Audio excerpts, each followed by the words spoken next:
और इस वक्त की बड़ी खबर सियासी गलियारों से। पुडुचेरी में नारायणसामी सरकार पर संकट गहरा गया है। राहुल गांधी के दौरे से पहले नारायणसामी की कुर्सी खतरे में नजर आ रही है। दरअसल पुडुचेरी विधानसभा से 4 कांग्रेस विधायकों का इस्तीफा जैसे ही सामने आया तो अब कांग्रेस को सिर्फ 14 विधायकों का यहां पर समर्थन में है।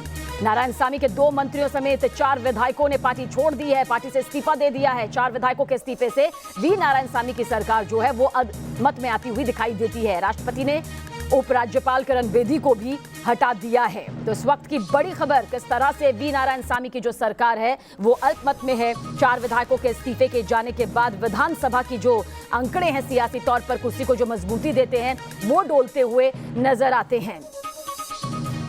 तो राहुल गांधी के दौरे से पहले ही कांग्रेस की जो सरकार है वो खतरे में किस तरह से नजर आ रही है। और साथ ही पुडुचेरी में विधानसभा चुनाव में कुछ ही महीने बाकी हैं और इससे पहले ही दक्षिण के इस छोटे से राज्य में बड़ी राजनीतिक उठापटक जो है वो दिखाई दे रही है। यहाँ आज राहुल गांधी दौरे पर जा रहे हैं, लेकिन उससे पहले यहाँ कांग्रेस के 4 विधायकों के इस्तीफे देने के बाद ही वी नारायणसामी की जो सरकार है वो अल्पमत में आ गई और राष्ट्रपति ने राज्यपाल किरण बेदी को वापस भी बुला लिया। यानी कि क्या कुछ सियासी समीकरण यहाँ पर बनता नजर आता है, देखिए इस रिपोर्ट के जरिए।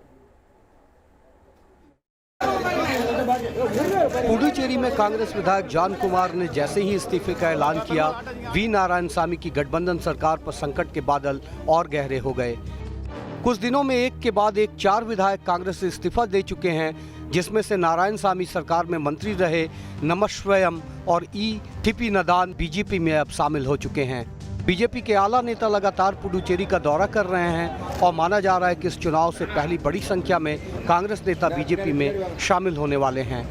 देश के बाकी छोटे राज्यों की तरह पुडुचेरी में बहुमत का आंकड़ा बेहद नाजुक है।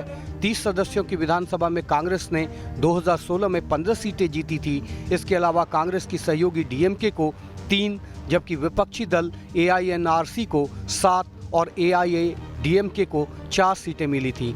एक सीट निर्दलीय के खाते में गई थी। यहाँ कांग्रेस ने डीएमके के 3 और एक निर्दलीय विधायक के साथ सरकार बनाई थी, जिसमें से 4 के इस्तीफा देने के बाद सरकार के पास 14 विधायक ही रह गए हैं।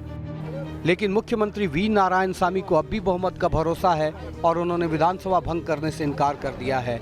इधर राज्य में जारी सियासी संकट के बीच राष्ट्रपति ने उपराज्यपाल किरण बेदी को हटा दिया है। दरअसल पुडुचेरी में सीएम नारायणसामी ने लंबे अरसे से किरण बेदी के खिलाफ मोर्चा खोल रखा था और वो विधानसभा चुनाव से पहले इसे मुद्दा भी बना रहे थे।